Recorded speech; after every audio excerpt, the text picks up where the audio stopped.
हर सांस जो मैं लूं, हर सांस. The human ability to create pleasantness within himself or unpleasantness within himself is quite limitless.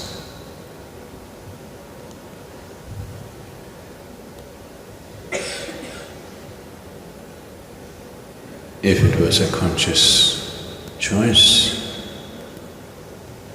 I believe nobody would choose unpleasantness. Unfortunately, too many human beings, for too much of their lifetime, they dwell on unpleasantness. It is not because there is something wrong with the world.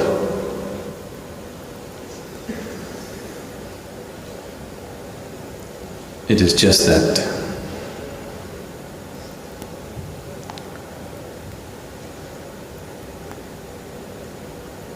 what you call as human is a certain dimension of freedom.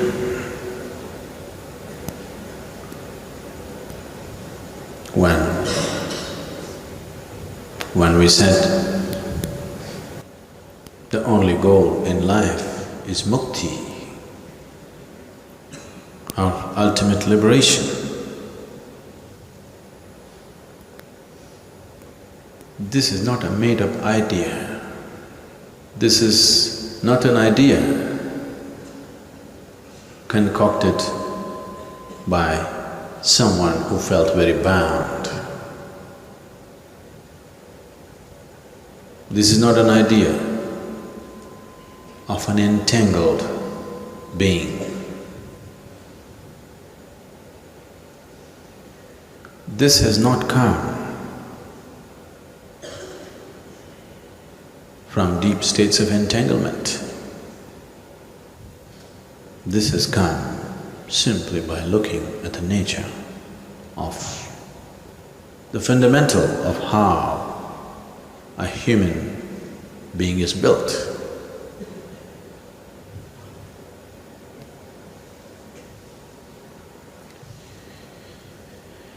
This moment, whatever the nature of who you are right now,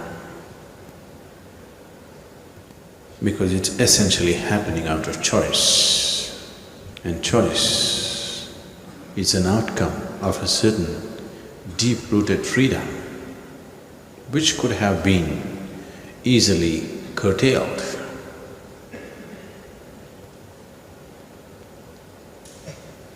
No other creature on this planet can choose either to be joyful or miserable. Whatever you subject them to, whatever kind of treatment you subject them to, that is what they become. It is only this one creature who is capable of this, that he can choose to be either blissful or create many different states of agony within himself.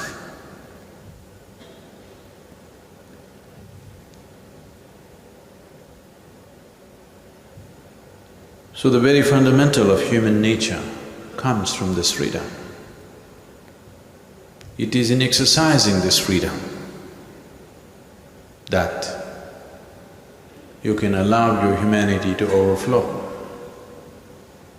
When we say being humane or being human, unfortunately, most people are referring to acts of kindness. No, being human essentially means that you can choose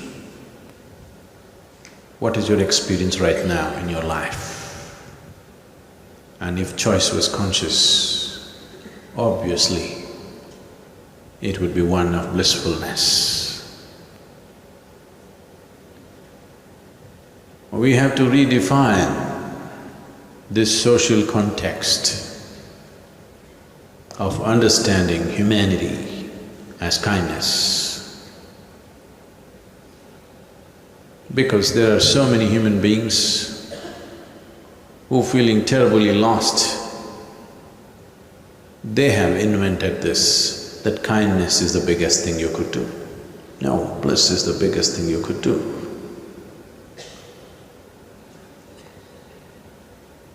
Because the essential building block of this being has been freedom, and the ultimate goal is freedom.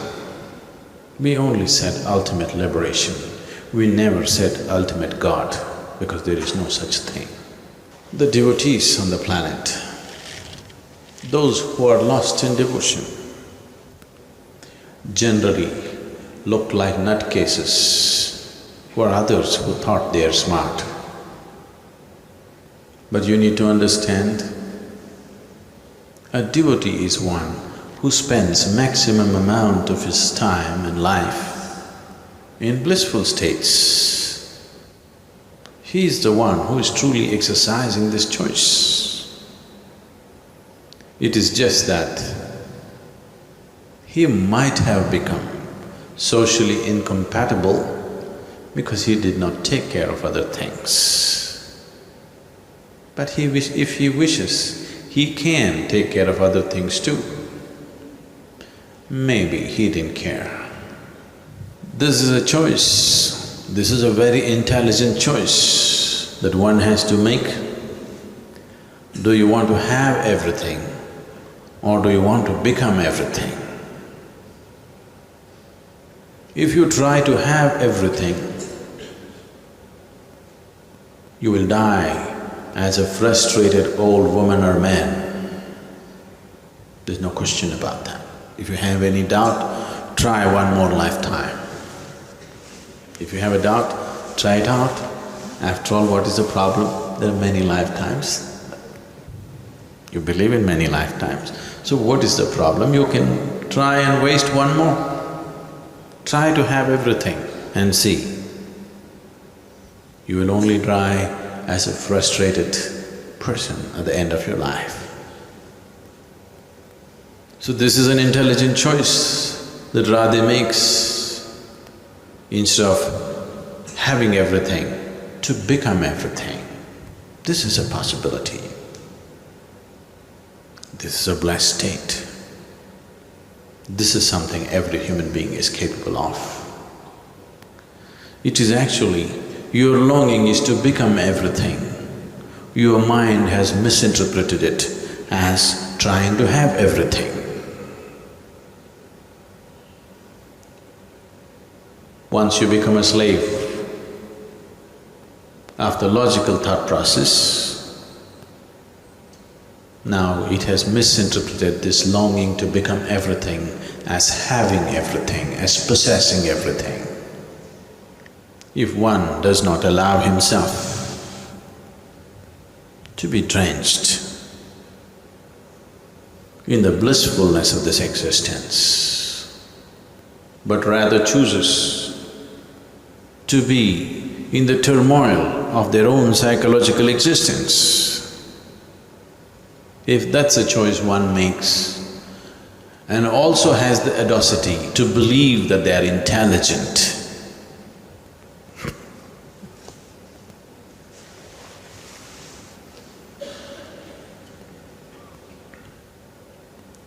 what is the point making an investment that doesn't pay? You make an investment that doesn't pay anything and you go on claiming it's a great investment, what is the use? If you fall like this, life becomes one way. If you fall like this, it becomes another way. It is just that like a coin, if you throw it, initially it flips up all over the place. When it's flip-flopping, you see in flashes faces of this and that. That is what happens when you're youthful, because you're yet to fall this way or that way. So you're still flip-flopping, a flash of joy, a flash of bliss, a flash of misery, a flash of everything. But now if you do not become conscious and fall the right way, then you could easily fall into the misery's way. Or you can flip-flop forever and remain a teenager for the rest of your life.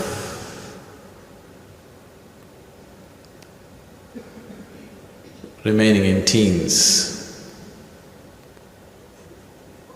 does not mean that you're blessed with youthfulness for the rest of your life. It just means that you remain half-grown forever. To become a steady source of blissfulness for himself and everything around him. If he doesn't choose to become this, either he will fall into depression or he will continue to remain an immature life for always. And when death comes, still flip-flopping, confused that before life got started, it's over. If you've seen people dying, I would say 90% of the people die not in bliss, not even in misery, they just die bewildered. There's a look of bewilderedness on their face, because when the last moment comes, suddenly they realize they never lived. They flip-flopped all the time. Those who have sunk into deep depression for a lifetime, they will die in misery. It is one kind of established state. Those who are blissful, there is nothing to say about them. But the rest are just bewildered because they spend their whole lifetime in their head.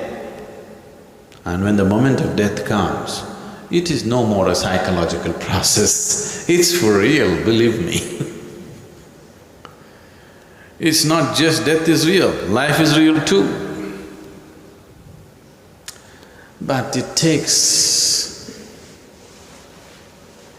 the absoluteness of death. Death is absolute. Life seems to be relative, but it is not. Life, an experience of life for most people seems to be relative, but death is absolute. It takes absoluteness of death to wake people up. Just a wee bit late. It's good, but just a little bit late. You could do it today, just in case if you die tomorrow, really. Just in case, if you die tomorrow, it's better you wake up today, isn't it? Suppose you survive today, at least do it tomorrow, please. Because the essence of your existence is choice. If you do not exercise this choice, then you will never establish yourself as a human being. You will just remain one more creature which is yet to be, which is yet to form itself.